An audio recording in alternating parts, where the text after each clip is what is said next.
Atualidade Jurídica.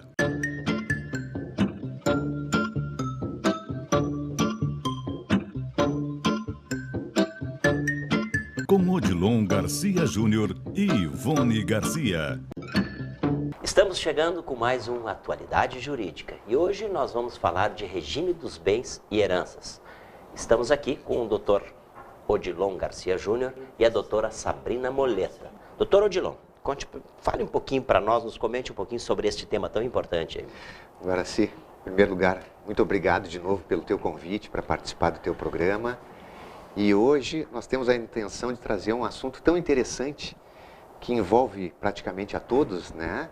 Que é essa questão ligada ao regime de bens, o casamento e a herança. E para isso nós vamos contar hoje com os conhecimentos da doutora Sabrina, que vai explicar esse tema para nós. Bom, sendo assim, doutora Sabrina, vamos começar logo então, porque os nossos telespectadores estão curiosos para isso. Atualmente, qual o regime de bens estabelecido pela lei e quais são as suas particularidades?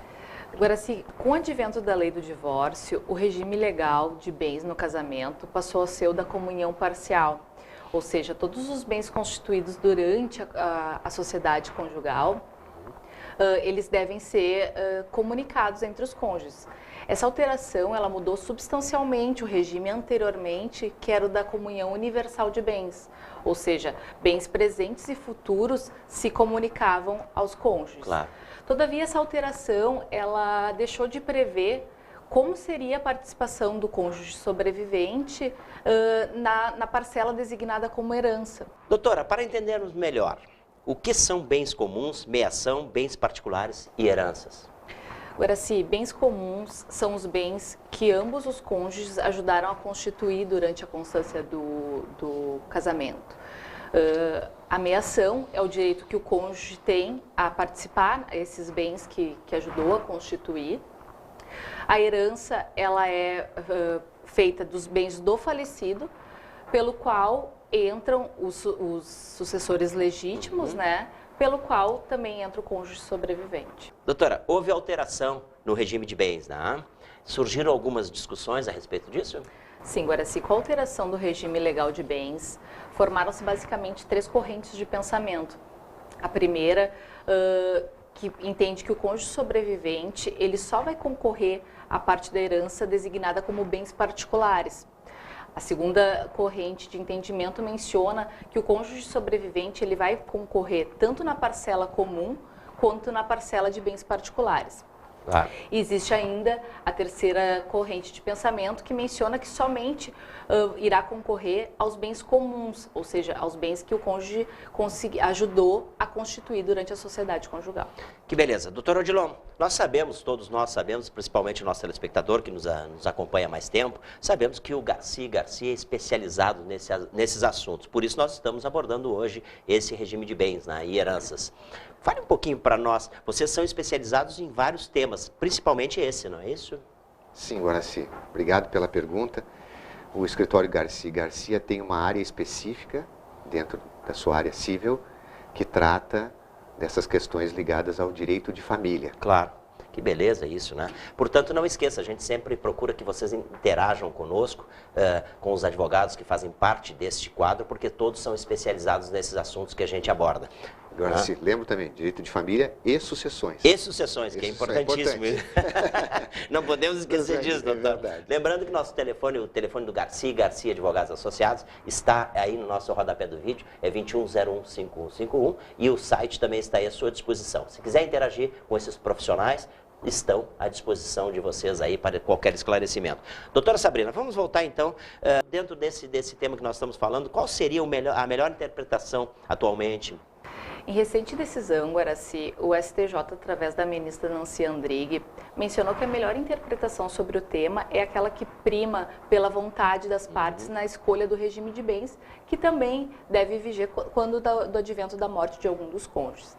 Ao optarem pelo regime legal, que é a comunhão parcial de bens, as partes deixam claro que o cônjuge sobrevivente, ele deve participar, já tem direito à meação e deve concorrer aos bens comuns, ou seja, aos bens que ele ajudou a constituir na sociedade conjugal, deixando para os descendentes a partilha dos bens particulares, ou seja, que eram só no nome do cônjuge falecido.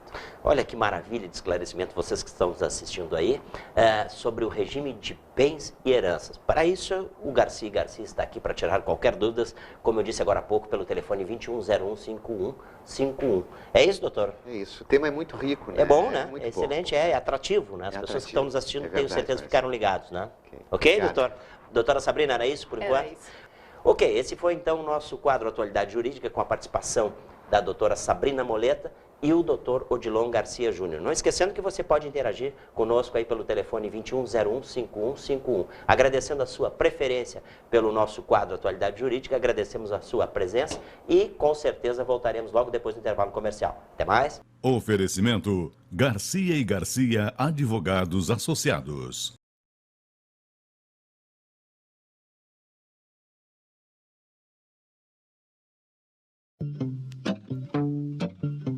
Atualidade Jurídica.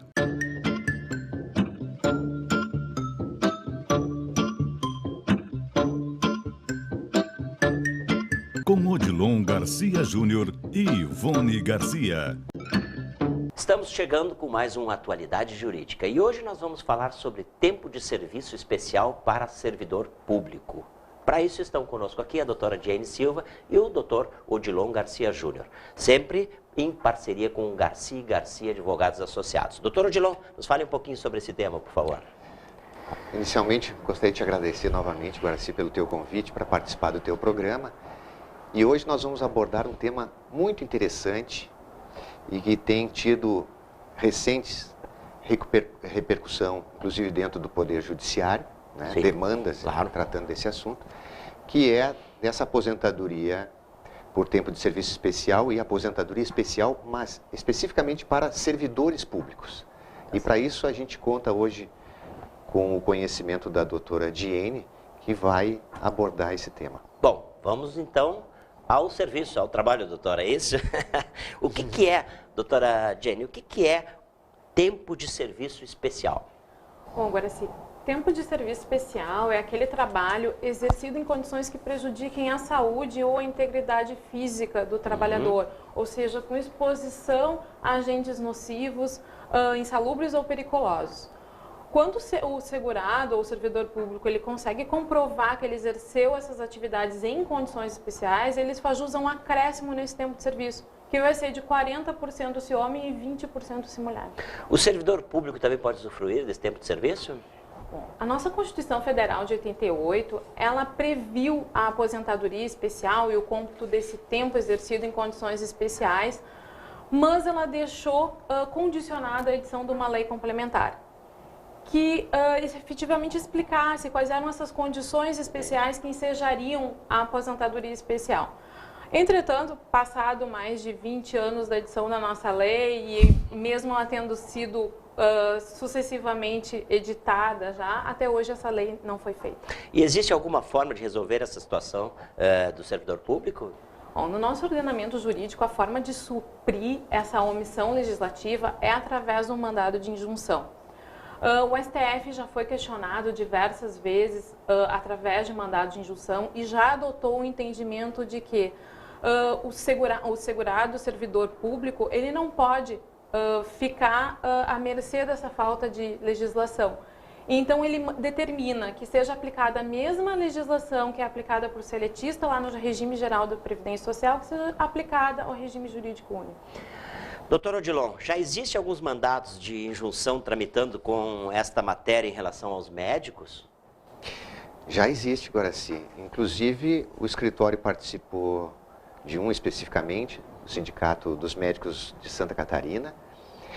E é bem interessante porque a posição do nosso Supremo Tribunal Federal já foi no sentido de suprir, né, essa ausência de lei específica, por exemplo, o servidor público, e apontar que ele usufruísse da mesma lei que existe para os seletistas, os segurados do regime geral da Previdência Social. Isso foi vamos dizer assim, um avanço muito importante para o servidor público, né?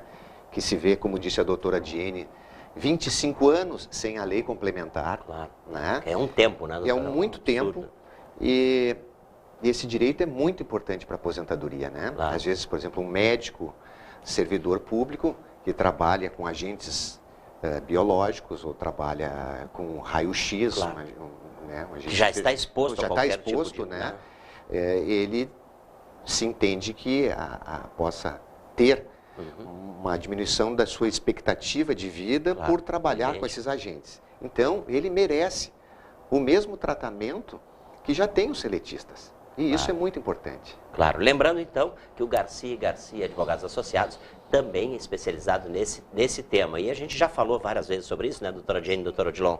E voltamos a falar porque sempre tem mais dúvidas. A gente sempre pode esclarecer mais com o nosso telespectador. Doutora Jane, voltando então ao tema, como o servidor público deve proceder para ingressar com esta ação? Bom, nesses casos, necessariamente vai haver a necessidade da contratação de um advogado que vai avaliar o caso e se enquadrando na questão, ele vai ser impetrado, então, um mandado de injunção, que é de competência originária do STF, que pode ser ingressado tanto individualmente como coletivamente, como foi o caso dos médicos aqui comentado pelo doutor Odilon. Que beleza. Uma vez declarado o direito através do mandato de injunção, o que deve ser feito para que isso seja resolvido, doutora? A princípio, após a sentença no mandado de injunção, ela bastaria para o segurado ir ao seu órgão e pedir a consideração desse tempo. O que a gente tem observado é que nem sempre os órgãos estão preparados com essa novidade perante o STF e os segurados têm encontrado resistência em relação a isso. O que acaba gerando a necessidade de uma nova demanda judicial, desta vez contra o órgão que o segurado está lotado. Claro. Doutor Odilon e doutora Jane, lembrando que nós estamos fazendo esse quadro não só para os servidores públicos, né, mas para toda a sociedade em geral que tenha curiosidade sobre esse tema, não é isso? Com certeza, agora sim. E que queira discutir qualquer coisa, a gente está colocando aí no nosso rodapé do vídeo o telefone do Garcia Advogados Associados, para que você esclareça todas as dúvidas e que fiquem tranquilos em relação a este tema, não é isso, doutor? Isso. Ok? Doutora Jane, mais alguma consideração? Não. Era isso por hoje? Por isso. Vamos voltar a falar ainda, tenho certeza que esse tema é bastante abrangente, né? Com certeza. Okay? Obrigado, Guaraci. Então, obrigado para vocês. Obrigada. Esse foi, então, o nosso Atualidade Jurídica de hoje, com o tempo de serviço especial para o servidor público. Você pode esclarecer qualquer dúvida, então, como a gente acabou de falar, pelo telefone 21015151 com Garcia Advogados Associados. Agradecemos aqui a presença da doutora Jane Silva e do doutor Odilon Garcia Júnior, que está sempre conosco aqui, esclarecendo todas essas dúvidas, não é isso, doutor? Isso. Obrigado, ok, Guaraci. muito obrigado. Vamos ao intervalo comercial e voltamos já já. Oferecimento Garcia Advogados Associados.